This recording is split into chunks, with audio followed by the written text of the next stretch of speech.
distinguished Minister of Foreign Affairs of Turkmenistan and Deputy Prime Minister, Mr. Rashid Muradov, Professor Baba Tayrov, Director of the Institute, distinguished members of the faculty, students, members of the Afghan cabinet and Afghan delegation, ladies and gentlemen. It's a great pleasure to be with you today, and thank you for honoring me. I was a professor for 14 years, so I feel at home here. It's in the presidential office that I don't feel it at home. So I thank you for giving me an opportunity to be among you again.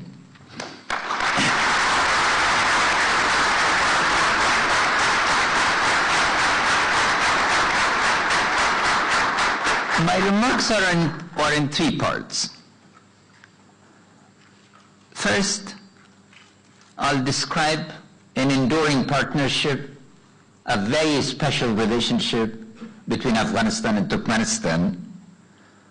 Second, I'll go back to history as to what lessons we have from history.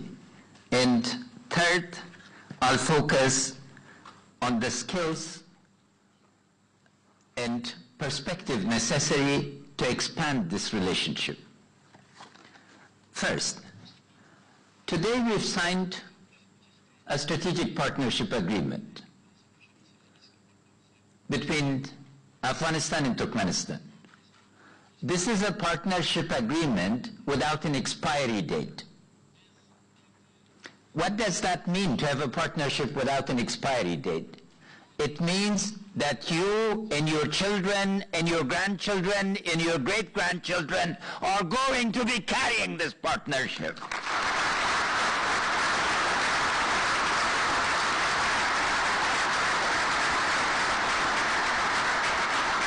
Our relationship is not of a day, it's not of a month, it's not of a year. Today we have laid down the basis of a partnership for centuries to come. And particularly on this day, we signed this agreement because today, as the professor said, is the 27th anniversary of establishment of our relationship. So thank you, Mr. Foreign Minister, for choosing the date that marks our 27th anniversary. May many more come, and I'm sure that there will be hundreds of more to celebrate. In each year, I'm sure that we will have further and deeper accomplishments.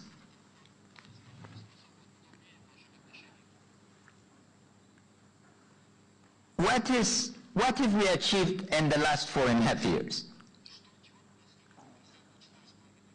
Afghanistan and Turkmenistan, I think, in the region are unique, though we hope that this relationship, the type of relationship, now will expand with all our neighbors near and far. We have established connectivity. In 4 years, 2 railway terminals from Turkmenistan have reached Afghanistan. Together, we've opened the Caucasus in Europe to Afghanistan, and together we are in the process of opening South Asia and East Asia to Turkmenistan. This is not a small accomplishment. And enhanced connectivity is marked by 2 major projects. One is the Lapis Lazuli corridor that links 5 countries. It means that today the ports of Georgia and Turkey are the destinations for imports and exports of Afghanistan and all of the 5 countries, and tomorrow I think South Asia will be traveling through this corridor to Europe and the Caucasus and not just Central Asia. Second, I will return to is the TAPI corridor that is not just a project but a great instrument of connectivity. What is the basis of this relationship? First and foremost, mutual respect. We love the Turkmen people and they love the Afghan people.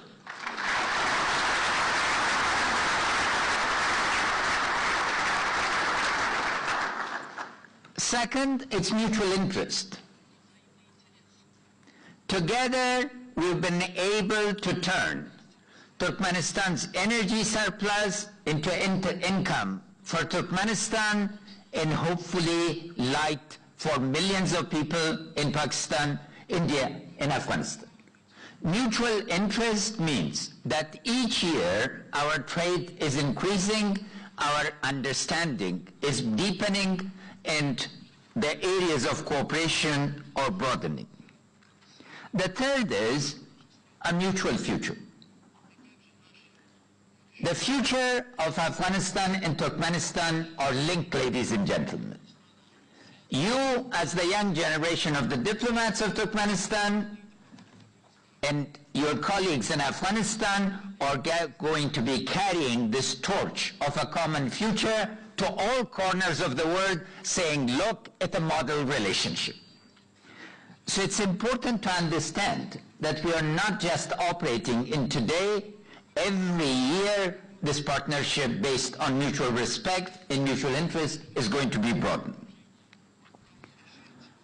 Because of this, the relationship is without an expiry date. And we can count on ever-increasing flows of relationships and mutual understanding. Why should we discuss in an institute that is developed to the future our past? Several reasons. First, the civilization that Turkmenistan and Afghanistan are heirs of is the civilization of the Silk Road. Long before Europe knew what money was in the medieval period, a series of cities looked like pearls on a necklace linked this part of the world together. The rhythm of Mari in Herat was a rhythm that existed for centuries. The caravan trade linked us, trading systems linked us, banking systems linked us, so it's a deep trading culture. The Soviet period stands as an exception to this deep-rooted culture, but this deep-rooted culture is not just the past, it's the future. You as diplomats are going to be representing the interests of Turkmenistan around the world, and that means you will have to have deep knowledge of the countries to which you are assigned, but more than that, you would need to have your own knowledge of history to represent this. Second, Turkmenistan and Afghanistan were the birthplace of the great Abbasid civilization. The capital of Khalifa Mamun was in Mari Shah Jahan, and the army that conquered Baghdad for him was from Herat, led by an Afghan called Tahir Fushanji. This civilization was a civilization that devoted 100 years to a project of translation. Every element of science, from India, from Rome, from Greece, from China, was translated. This deep civilization existed for centuries, and we were the heirs of this civilization. Nation states, European nation states have been closed systems, meaning that connectivity was within that state, after that was opposition. Our historical system was an open system. A judge could practice from Morocco to Turkmenistan to India without the slightest difficulty. The Hajj connected us across this world, and the legal system was an incredibly sophisticated system. These roots need to be appreciated. What ruptured this? It was the colonial experience, particularly 1872, the Russian invasion. So from 1872 to 1992 is a period of our separation. A forceful reorientation from each other where we were ignorant of each other, but now we are connected again. The reason I mention this is because without this deep past, you could have not built this special relationship in 4.5 years or 27 years. Afghans and Turkmens have not had conflict. We've had cooperation, we've had mutual respect for centuries, and we've had trading relationship. Based on this, we come to today. So what's our concept of ourselves and what are we doing to realize this? Afghanistan wants to make itself into an Asian roundabout. You've seen traffic. In a roundabout, traffic from all points gathers and then moves. The roundabout is not a stopping place, it's a connecting place. And a roundabout is an open place that opens itself to flows of commerce, to flows of culture, to human connectivity, to mutual understanding. Concretely, what are we doing in Turkmenistan is another Asian roundabout because Turkmenistan's unique choice, historical choice, is neutrality. That means not a negative withdrawal from the world, but on the contrary, to becoming a positive transport hub and a center of connectivity. And based on this, it's not surprising that railways, gas pipelines, electricity transmission lines are at the center of our agenda, as well as training of our young people and connectivity across all groups. So let me illustrate. I've argued already what the lapis lazuli wrote us. In 4 years, we went from an idea to a concrete delivery. What does the concrete delivery mean? It means that thanks to the lapis lazuli system, hundreds of trucks, thousands of railway carts are going to be moving back and forth from Afghanistan all the way to Georgia in Europe, and from there back. And all of this because of the central decision of my brother, the President of Turkmenistan, and the government of Turkmenistan to see itself as a transit and connecting point rather than as a blockage. The blockage of the other people is mental. We see connectivity where others see obstacles. And this is going to be bringing prosperity to millions of our people. It's going to make transactions cheaper, more efficient. Just one part. Before the last connection of the railway was built between Turkey and Azerbaijan, it used to take 24 days. Now it takes 2 days. This means that the entire set of connectivities through goods is made possible. The second example, we got a project concept.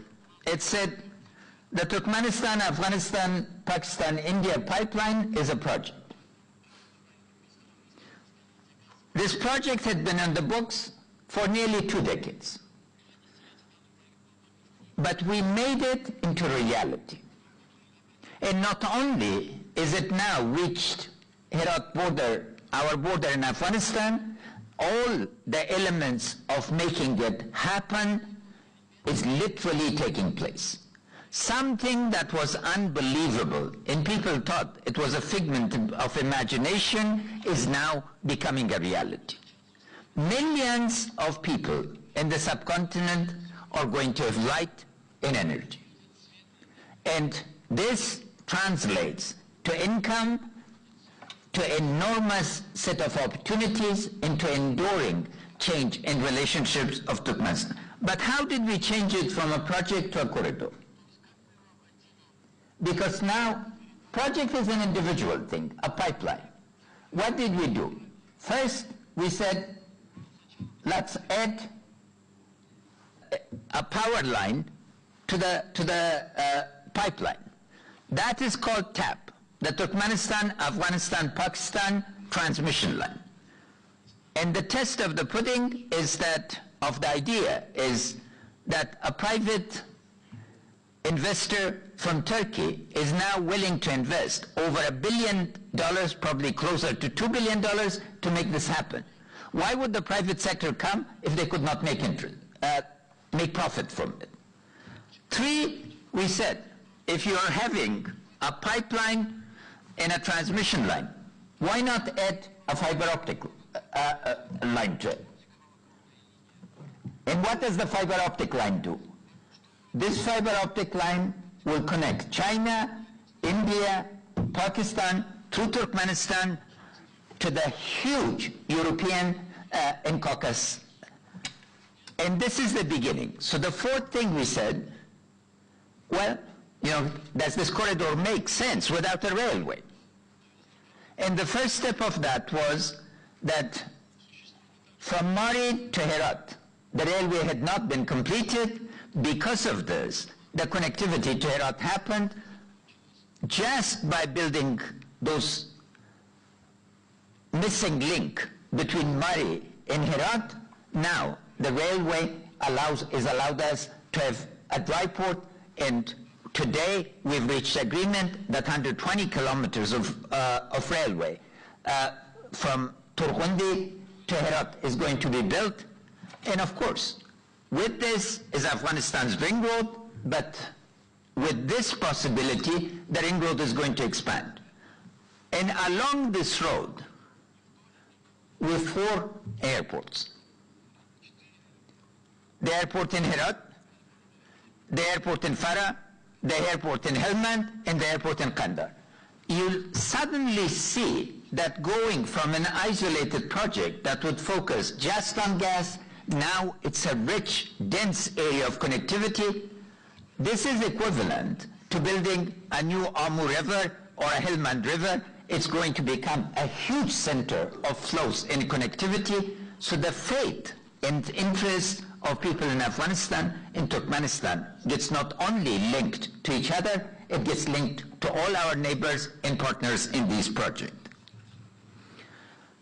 In order to do this, the generation that we have invested so much in to turn the reins of authority and power need to have at least 3 qualities. First, you need to make yourself into leaders, not followers. What does it take to be a leader?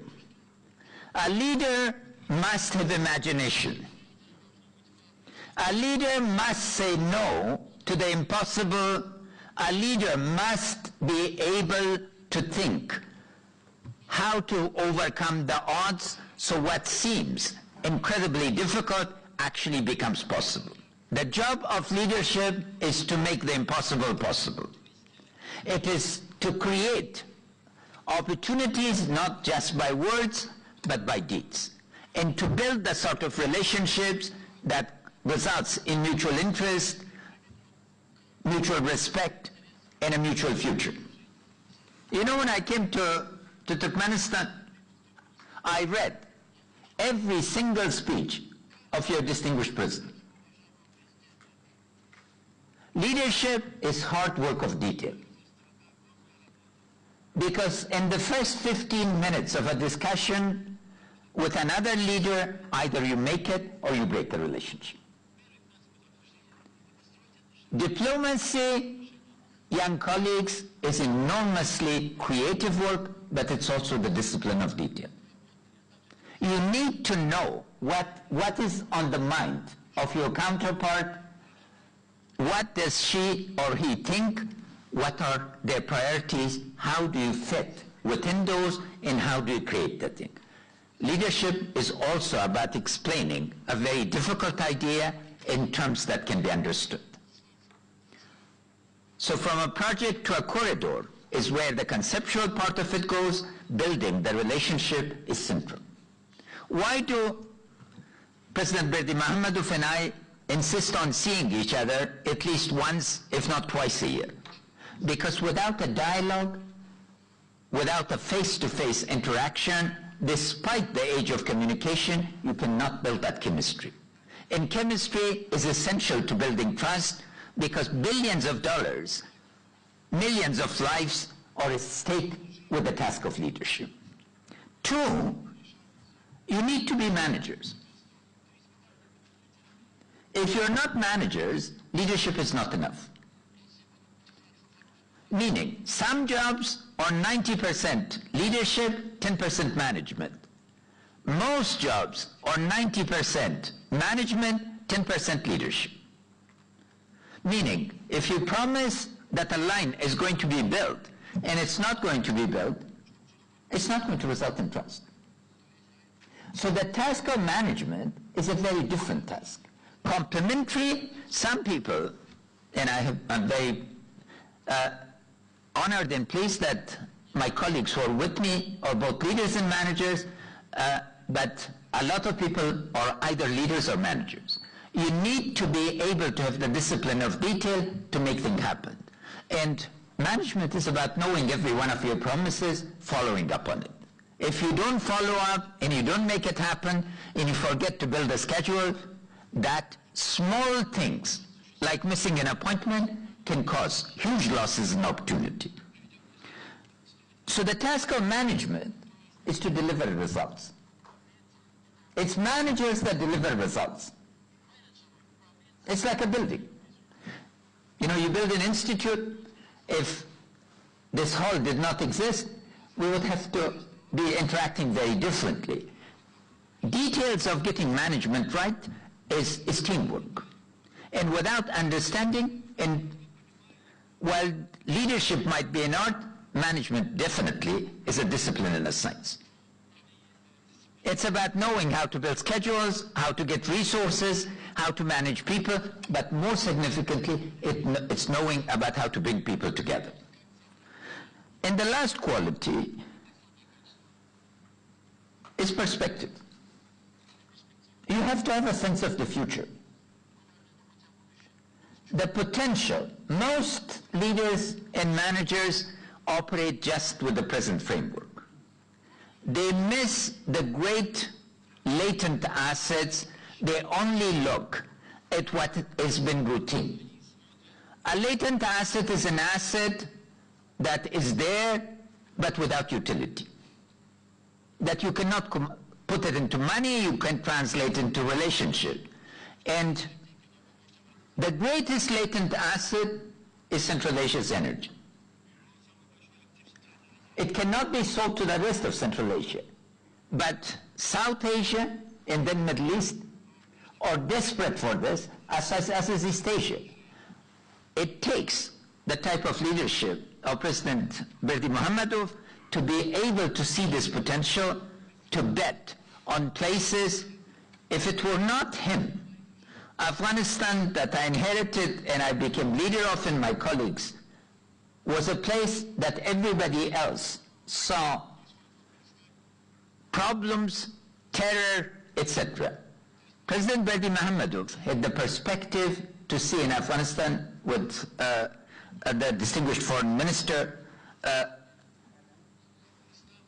and other colleagues, a great partner, a possibility. And you can see, I hope that it's not an exaggeration, but Afghanistan has never made a payment with its Turkmen partners. We pay in cash, we pay in advance, because the trust, our word is our trust and our bond, and on this basis we can go forward.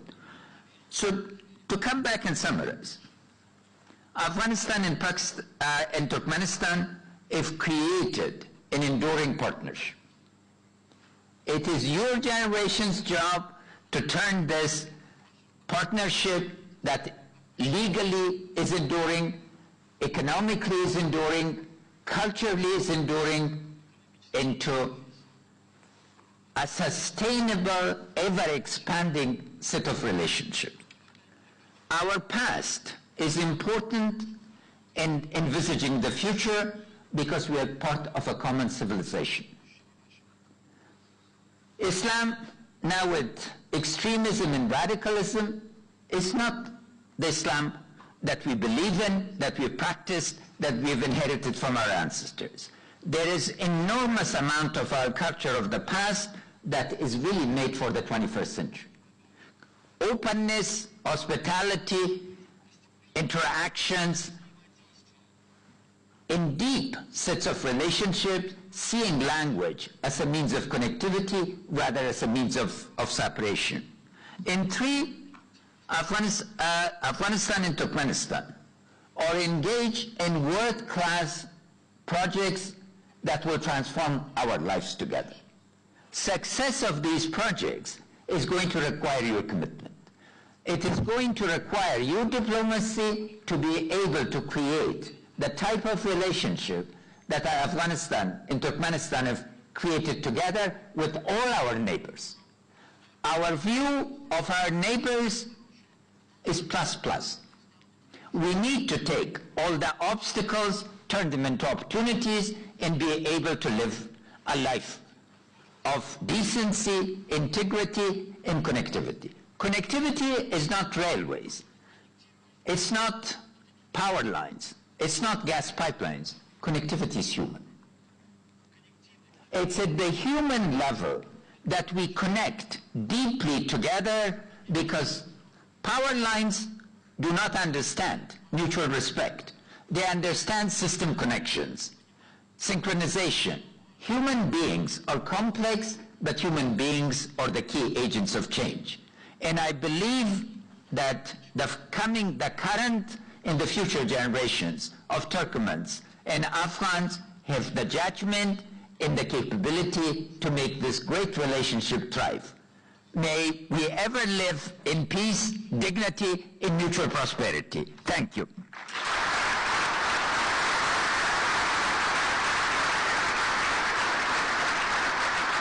Kerimova Bagul, third-year student of Institute of Ministry of Foreign Affairs of Turkmenistan. Thank you for interesting and grateful speech, Your Excellency. What priority areas of interaction could you single out in Turkmen-Afghan relations, and what prospects do you see in Turkmen-Afghan relations of friendship and cooperation? Thank you. One by one. Thank you. Thank you for a great question. Our first priority is to expand the Lapis Lazuli corridor. Everything is done. It's now managing it so it becomes a completely reliable, just-in-time delivery for every single business, every single government, every single entity along its route, and to expand it from 5 countries in the future to many more. This corridor is connecting Asia to Europe. This connectivity has never happened in this way before. So it's literally transformative. You know, in the port of Batumi or Patumi now is a port for Ashgabat and for Kabul and Herat. All the people along this route, this is the new equivalent of the old circle. Our second priority is transmission lines. We've expanded the trade in energy between Turkmenistan and Afghanistan very significantly. We hope that by this summer there will be 2 major further developments, some 300 megawatts of power through the port of Aqina to northern Afghanistan and then onto our grid, and also the completion of the new 220 kV line from Mari to Herat. But this is just the beginning, because following this, what would really change the energy trade in the region is the Turkmenistan, Afghanistan, Pakistan transmission line. This is likely to be, at the beginning, around 2,000 megawatts. It could go probably up to 6,000 megawatts. It's going to be literally a game changer. A game changer means that the previous sets of relationships that were assumed, in here, the critical element is private sector participation to make this possible. The third thing is railways.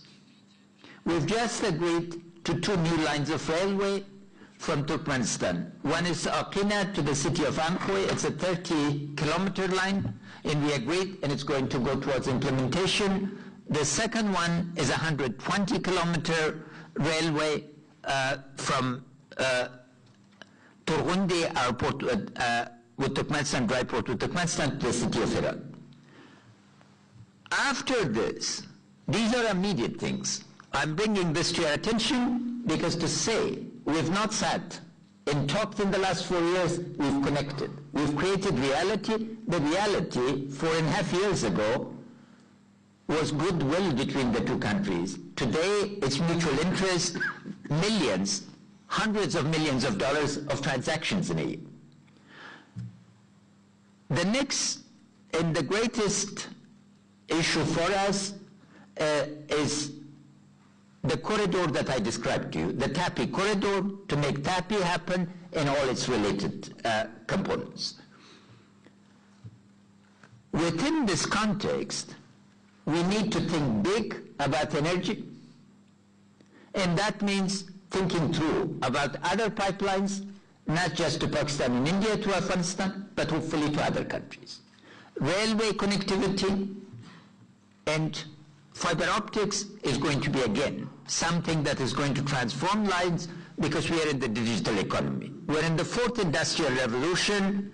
We had missed the transport revolution. We need to do the 1st industrial plus the 3 others together, and I think this means working together in all areas.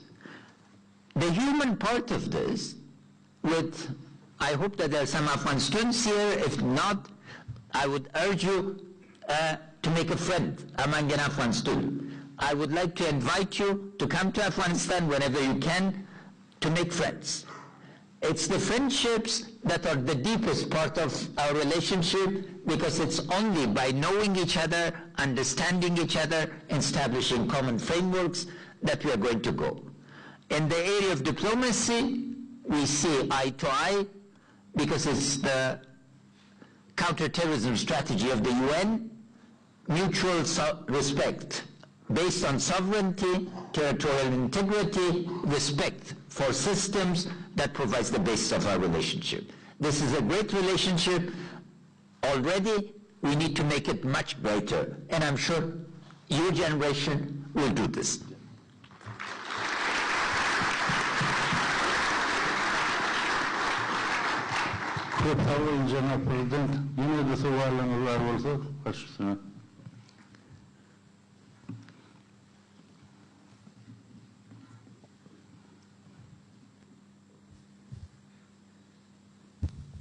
Kemal Gaytnazarov, the 3rd-year student of International Relations and World Politics major at the International University for the Humanities and Development.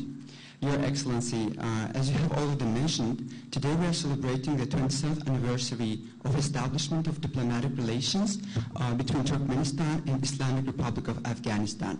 So how do you assess the historical significance of this date and development of bilateral cooperation between our countries over the past period? Thank you. Thank you. Today is a day of happiness. Not only because we've created a past together, a past where respect, non-interference, but positive engagement is become the norm. Today we have signed the strategic partnership agreement between Afghanistan and Turkmenistan, and this means that our relationship, all aspects of our relationship are now brought together into a strategic framework, and as I indicated, this is a strategic framework, a strategic agreement, pardon me, without an expiry date. Most strategic agreements are 2 years or 5 years or 10 years. This explicitly says there is no expiry date. That shows how connected we are and how much we believe in each other and how much your generation must do now to make this literally thrive and bring benefit to all our men and women, our generations, and our people together in our governments. The critical nature of this is that state-to-state relationships, meaning government-to-government relationship, is the center of our relationship. People-to-people relationship, business-to-business relationship, culture-to-culture are great. They will be thriving, but base of this is state-to-state interest, relationships and understanding, and I'm sure that we would mark this day in future as a day that changed this part of the world.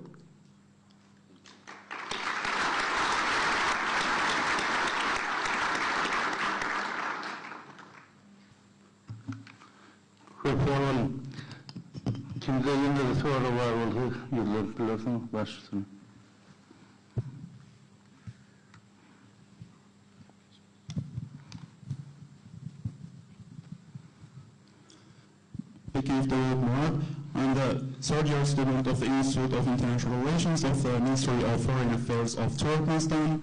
Your Excellency, the Islamic Republic of Afghanistan,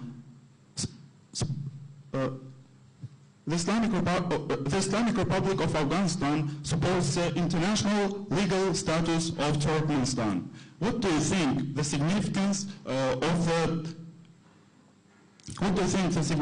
of neutrality in international relations? Thank you.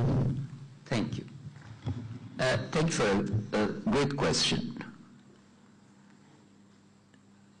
Neutrality for Turkmenistan has been guarantee of its independence, its sovereignty, and its will and commitment that it's not going to engage in negative quarrels, but it will always be a place to help other countries resolve their problems with each other. Turkmenistan is invested very substantially in the UN system. Turkmenistan is one of the few countries on earth that is given the UN system free accommodation, free access, and enormous respect. What does this mean? Turkmenistan believes in an international order that is based on rule of law and on respect for sovereignty. Neutrality in the hands of Turkmenistan is not negative, it's positive. How is it not negative? Because Turkmenistan, you recall, became the leader for regional transport. It offered a vision of itself as a place of connecting all its neighbors to each other in the region to other regions. So it's a positive vision. Our region, the wider Asian region, unfortunately, is marked by lack of respect for sovereignty, for constant interference. It ranges as far as direct state sponsorship of terror and sending of suicide bombers to some countries. Turkmenistan has said no to that type of relationship. It shows, and what we've described to you is the outcome of this principled stand of Turkmenistan, because it wants to connect people. It wants a place where you, particularly the younger generation, are going to have a horizon of certainty instead of uncertainty. We live in a world where uncertainty is the norm. The definition of the 21st century is not known. Great power rivalries are taking place, tectonic shifts in the economy, politics, culture, but particularly terrorist groups, criminal organizations. Turkmenistan's stance on neutrality means that it wants to create positive barriers so that these negative forces do not affect you and your aspirations, and that the resource utilization that God in His wisdom is granted to Turkmenistan is utilized for the benefit of generations of Turkmens to come. The President told me when he grew up, the gas that was produced in Turkmenistan was being sold around the world, but he and his family had to heat themselves with coal or with wood. It shows what independence can bring to a people, and this is a celebration, and this stance I think has been enormously useful because it enables Turkmenistan to reach out and to build bridges. This positive vision of neutrality is one of building bridges rather than burning them. I salute the accomplishments of Turkmenistan and wish you and all the people of Turkmenistan great success, and you can count on an enduring partnership with the people and government of Afghanistan.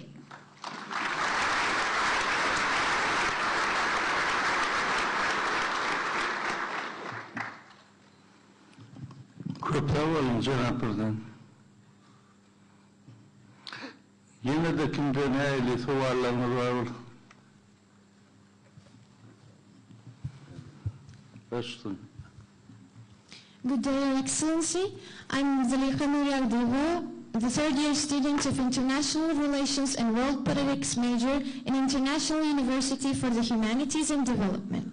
My question is, what is your vision of the state and the prospects of cultural and educational cooperation between our countries? Thank you. Thank you. Thank you. My first part of the vision of cooperation is that Turkmen women and Afghan women have to get together. Our Minister of Information and Culture, Mrs. Safi, is a distinguished leader of women, also our Deputy Minister of Education. Ms. Matin is another leader of the women. They've been leaders in the women's networks. On their behalf, I extend invitations to you to interact with Afghan women. To youth. Turkmenistan and Afghanistan are two countries where the absolute majority of the population are young. I'm often criticized, I'm 69, but because I was away for 24 years, my colleagues subtract those 24 years and accept me to being young. You literally own the future, and we want your generation to know your deep roots, to connect with them, and to create new culture. This is the openness of our relationship. We take pride in all the accomplishments of Turkmenistan, and now our future is linked together. We need to know each other much deeper, and that means interactions. And the best means of this is, of course, connections between universities, diplomatic institutions, cultural institutions, from music to literature, with enormous common understanding, celebrating figures of our past as well as contemporary figures. Culture is an open system. Culture, simply put, is a system of human communication. Deep meaning comes from mutual understanding. You know, if you don't know each other, even if you speak the same language, you have a great deal of laughing. The test of a cultural relationship is that you have to be able to laugh at the same jokes.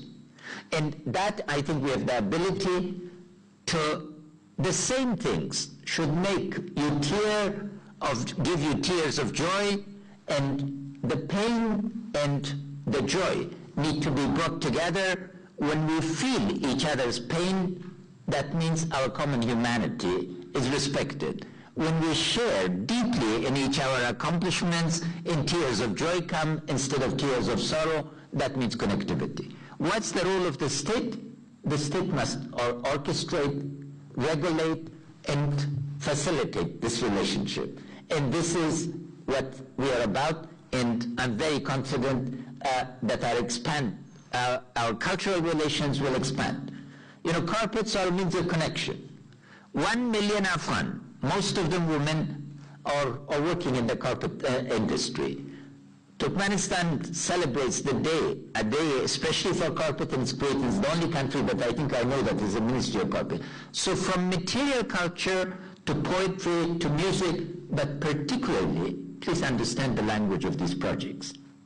These great projects that we are undertaking are a different or another language of connectivity. And it's we, human beings. Electricity doesn't connect itself. It's we who has to bring it together to make us mutual. Mutual dependence is an enormously good thing, because interdependence means that each time we think about each other, we think in positive ways. While isolation is a negative relationship because that understanding, that necessity often does not arise, so one only sees the negative. Turning the negative into the positive is an act of cultural and human imagination, and I'm sure together we can accomplish it.